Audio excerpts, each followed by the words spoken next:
Hey, you forgot something!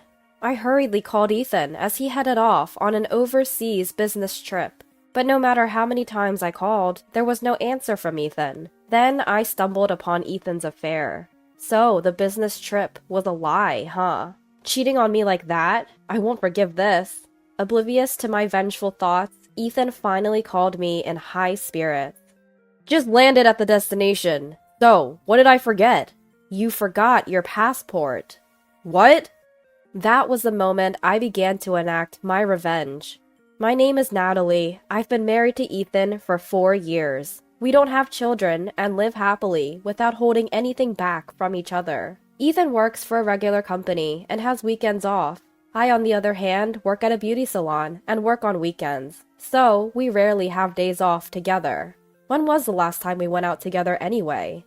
Because of my job at the salon, I often hear about honeymoons from brides-to-be. This topic naturally comes up a lot. Today's client was planning to go to Hawaii soon. Hearing this, I felt increasingly eager for the two of us to go on a trip. A vacation? Sounds good. It's been a while since Ethan and I went on one.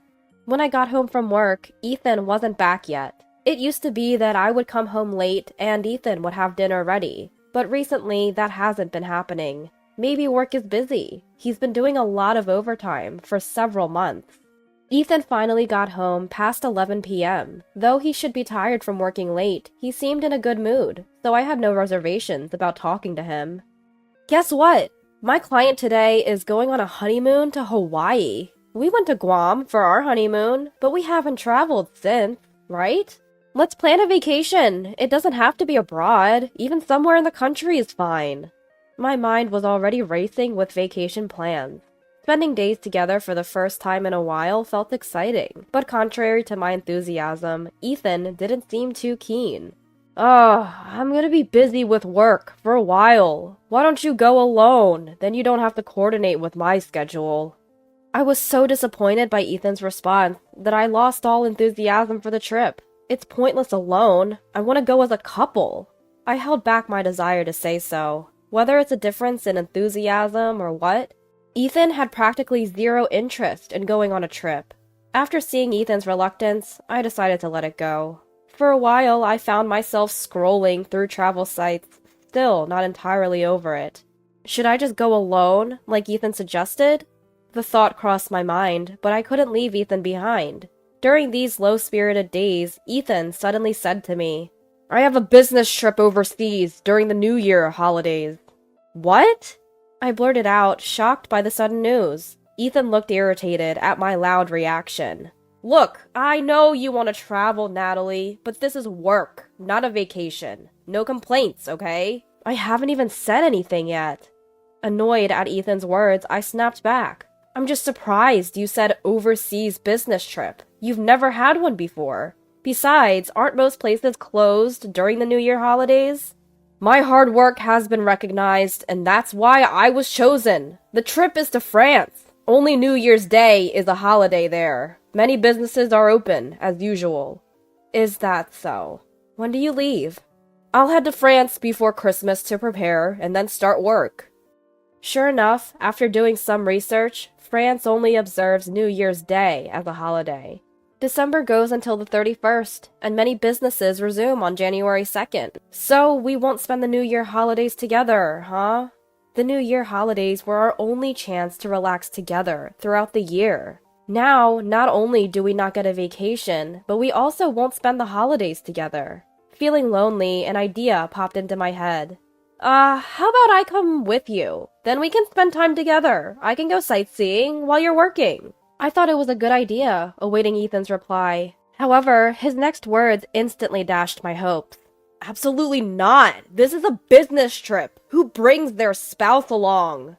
Ethan's irritation was evident as he raised his voice. Without a word, he stormed off to the shower. What's his deal? He doesn't need to be that angry. Even after his shower, Ethan remained in a bad mood. It became awkward to bring up anything about travel or business trips. After that, our conversations dwindled. His cold attitude led me to harbor a growing resentment towards him. Time passed, and by late December, the cold was harsh. Ethan, who was scheduled for his business trip to France, seemed a bit too excited. Sure, it's a business trip, but it's also overseas. I can understand his excitement. But he should put himself in my shoes. I'll be spending Christmas and the New Year holidays alone. His enthusiasm only added to my irritation. Ethan happily pats me on the shoulder, seemingly unbothered by my mood. Hey, I'm going on a business trip starting tomorrow. Take care of the house for me, will ya? Sure, got it. Don't get mad. I promise I'll bring you back some souvenirs. I'm gonna hit the sack now. Got an early morning tomorrow. With that, Ethan quickly heads off to the bedroom. The nerve of him, acting all excited. He'd better bring me a ton of souvenirs. The next day, I make a long list of souvenirs and wave goodbye to Ethan. My phone rings right after I finished up the household chores. The message is from my brother, Alexander. Ethan's on a business trip, huh? Why not come back to Mom and Dad's for the holidays? Alexander is still living at our parents' place and has a rather sporadic work schedule. It bothers our parents that he can't hold down a stable job, but I've always loved Alexander. He's the first person I go to when I'm in a bind. So I start considering his idea of going back to our parents' house. I didn't have any plans anyway, and spending New Year's there could be a nice change. Should I start looking at flight schedules? I sit down on the sofa and start checking flight times on my phone. Just then, something catches the corner of my eye, and I let out a startled, "What?" Ethan's passport is sitting right there on the table. I immediately call Ethan, but no matter how many times I try, I can't get through. You forgot something! I send several messages, but no reply. I have no choice but to go to the airport myself. Panicked, I call Alexander for help. Alexander, Ethan forgot his passport. Can you go ahead to the airport and make sure he doesn't leave? I'm on my way too. Roger that. I send Alexander the details of Ethan's flight to France and rush to catch a train. I keep trying to contact Ethan during the ride, but to no avail. Then a message from Alexander arrives, and its contents leave me stunned. I just got on a train and Ethan is here. What's going on? Attached to Alexander's message is a photo. When I open the file, there is Ethan, holding hands with an unfamiliar woman on the train. In an instant, I understood everything, and my body shakes with fury. So the business trip was a lie. I won't forgive him. He will regret betraying me. I immediately contact Alexander. Alexander, forget what I said earlier. Instead, follow Ethan and take lots of pictures of him and that woman. Roger that. Alexander must have realized what was going on. He didn't question me further and immediately started tailing Ethan. Later, I met up with Alexander at the airport. According to Alexander's phone, there are multiple photos of Ethan looking cozy with another woman. Contrary to what Ethan said, Alexander's investigation revealed they aren't headed to France, but New Orleans. It's a high-end hotel in New Orleans with great reviews. It turns out Alexander secretly overheard Ethan's conversation on the train. Ethan was loudly discussing details while looking at a travel magazine, so Alexander quickly figured out the destination. At that moment, Alexander asked me, "So, what are we going to do? This is clearly a cheating trip, right?" "We're going in." "What?" "We're going to crash their little getaway. You think I'm going to let them enjoy their trip?" For a second, Alexander looked surprised, but then quickly smiled. "Alright, if that's the plan, let's go to New Orleans right now." So, we decided to follow Ethan to New Orleans. After a 3-hour flight, we arrived in New Orleans. We then hurried to the high-end hotel, led by Alexander. The phone rang, just as we arrived at the hotel. Could he have realized we were following him? I quickly answered the call, but it turned out to be a needless worry. "Hey, Natalie! Sorry, I was on a flight and couldn't check my messages. Just landed in France. What's this about something I forgot?" Ethan sounded carefree over the phone. He was lying, and he didn't know I was close by. I bluntly told him the truth. "You forgot your passport." "What?"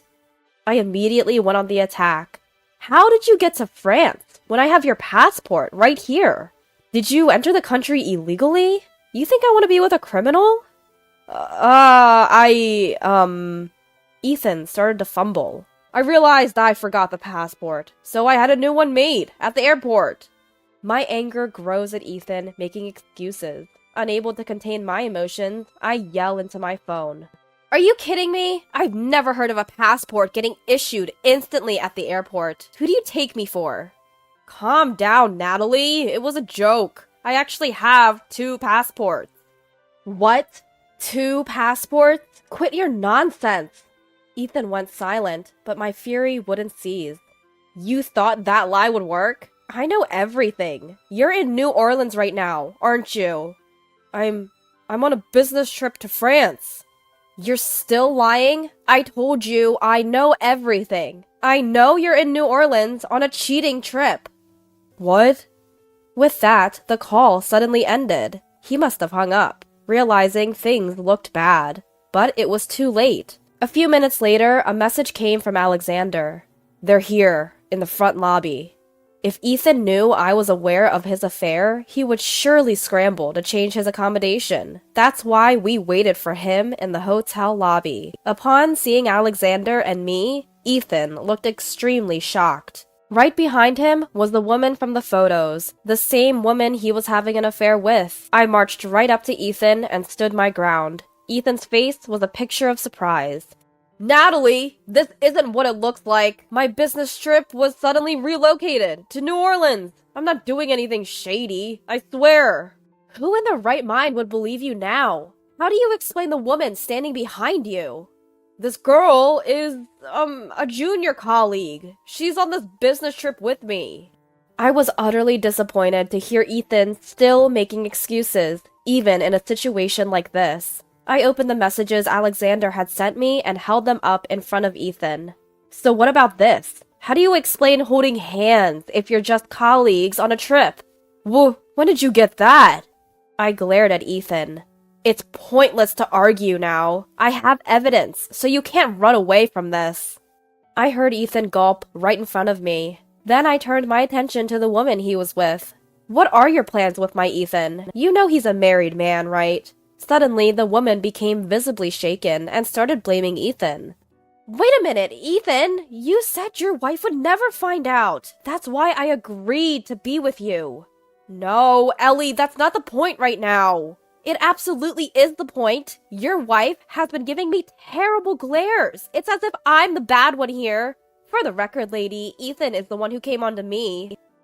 Ellie, as she was called, continued to insist Ethan is entirely to blame, without offering any apologies. The thought that Ethan had prioritized Ellie over me was unbearable. Overwhelmed with anger, I momentarily forgot we were in a public lobby and raised my voice. Don't give me that. It's not about who's wrong. Both of you are to blame. Ethan, you may have initiated it, but you, Ellie, went along with it knowing he was married. I'll make both of you regret this. Ethan's face turns pale at my words. Ellie, on the other hand, tries to act strong all of a sudden. Regret? What can a cheated on woman do? What?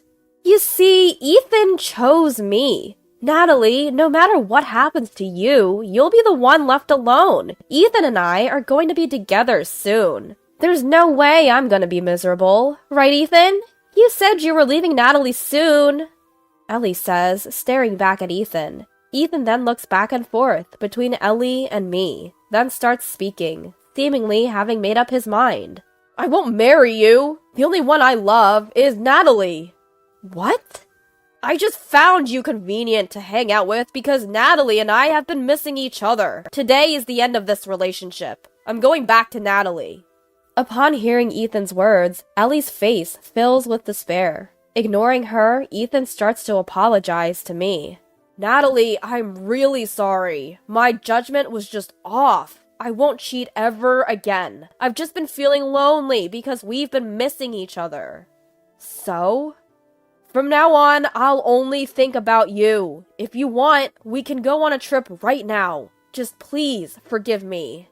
He thinks an apology will fix everything? His reasoning makes me even angrier. A trip now? Are you kidding me? Why didn't you go on a trip with me in the first place? You prioritized Ellie over me. I will never forgive either of you. I'm divorcing Ethan, and in the divorce court, I'll demand more than the standard settlement. What? Why? We've been together for 4 years. Can't you cut me some slack? You've been together with me for 4 years, yet you betrayed me. About the settlement money. Are you going to hire a lawyer? You don't need to. We can start over. There's no need to waste money. At this point, my anger with Ethan goes beyond infuriation to sheer disbelief. That's when Alexander, who had been observing us, starts to speak. Alrighty then, bro. I know a good lawyer. Took care of him back in the day. He'll probably give you a good rate. Nice one, Alexander. Alexander and I squeezed Ellie's contact info out of her and left the two stunned individuals behind. Later, I hired the lawyer Alexander recommended. Just like he said, I was able to claim more than the usual amount of compensation from Ethan and his affair partner. My divorce from Ethan went smoothly, and I returned to single life. As for Ethan, he and Ellie both ended up quitting their jobs after Ellie exposed the affair. Now Ellie is suing, claiming she was deceived by Ethan. And Ethan, in turn, is claiming that Ellie's exposure of the affair is defamation. Both are caught up in a complicated situation, seemingly draining their pockets by the day. But to be honest, I couldn't care less. They're experiencing the consequences of their actions. Serves them right. As for my brother, Alexander, he's decided to take a job at a detective agency, thanks to this whole ordeal. Being a detective is my true calling. I'm going to make it last this time. He's quite ambitious. Time will tell how that works out. For now, I hope to live a life where I won't have to rely on Alexander's detective skills ever again.